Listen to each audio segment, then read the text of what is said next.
عمران خان کی زیر صدارت قومی سلامتی کمیٹی کا اجلاس بھی ہوا، جس میں اعلیٰ سول اور عسکری قیادت شریک ہوئی۔ عمران خان نے بطور وزیر اعظم خود اس اجلاس کی صدارت بھی کی۔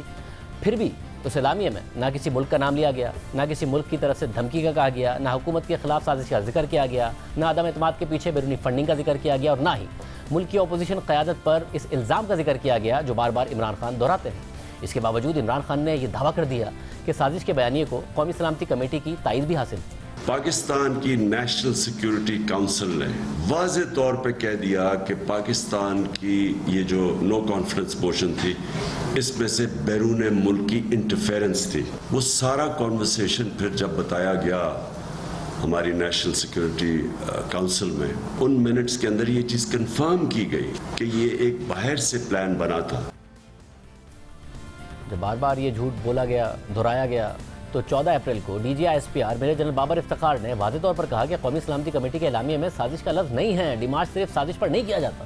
اعلامیے کے اندر بڑے واضح الفاظ میں لکھا ہوا ہے کہ کیا تھا اور کیا نہیں تھا۔ کانسپریسی کا لفظ ہے کیا اس اعلامیے میں؟ میرا نہیں خیال۔ اس ان پٹ کو کانفرنس کے منٹس ہیں، ان منٹس کو گورنمنٹ ڈی کلاسیفائی کر سکتی ہے۔ ابھی ایک روز پہلے غالباً پرائم منسٹر صاحب نے یہ بھی کہا ہے کہ وہ پارلیمنٹری سیکیورٹی کمیٹی کی میٹنگ بلائیں گے۔ اگر بلائی جاتی ہے میٹنگ، مسلح افواج کے سربراہان اس میں بھی جا کے وہی ان پٹ اب بھی دے دیں گے، کیونکہ جب وہ ان پٹ دی گئی اور اس سے اب تک کوئی تبدیلی نہیں ہے۔ پھر فوجی یا عسکری قیادت نے اس پہ کیوں اگری کیا کہ ڈیمارچ جاری کیا جائے اگر سازش نہیں تھی؟ دیکھیں، ڈیمارچ دیے جاتے ہیں، ڈیمارچ صرف سازش پہ تو نہیں دیے جاتے، ڈیمارچ کے کئی ریزنز ہوتے ہیں۔ جس طرح اس اعلامیے میں لکھا ہوا ہے کہ ان ڈپلومیٹک لینگویج یوز کی گئی ہے، اس اعلامیے میں لکھا ہوا ہے کہ جو بات چیت کی گئی ہے وہ انٹرفیرنس کے مترادف ہے، سو اس کے اوپر ڈیمارچ دیا جاتا ہے۔ اس کے بعد 22 اپریل کو وزیر اعظم شہباز شریف کی زیر صدارت قومی سلامتی کمیٹی کا اجلاس ہوا، جس کے اعلامیے میں بھی کہا گیا تھا کہ اجلاس میں پاکستان کے امریکہ میں سابق سفیر اسد مجید خان اور سینئر سول اور عسکری حکام بھی شریک ہوئے۔ اعلامیے کے مطابق کمیٹی نے واشنگٹن میں پاکستانی سفارت خانے سے موصول ٹیلی گرام پر تبادلہ خیال کیا۔ امریکہ میں سابق پاکستانی سفیر نے ٹیلی گرام کے مندرجات پر کمیٹی کو خود بریفنگ دی۔ قومی سلامتی کمیٹی نے کمیونیکیشن کے مندرجات کا جائزہ لینے کے بعد گزشتہ اجلاس کے فیصلوں کا اعادہ کیا۔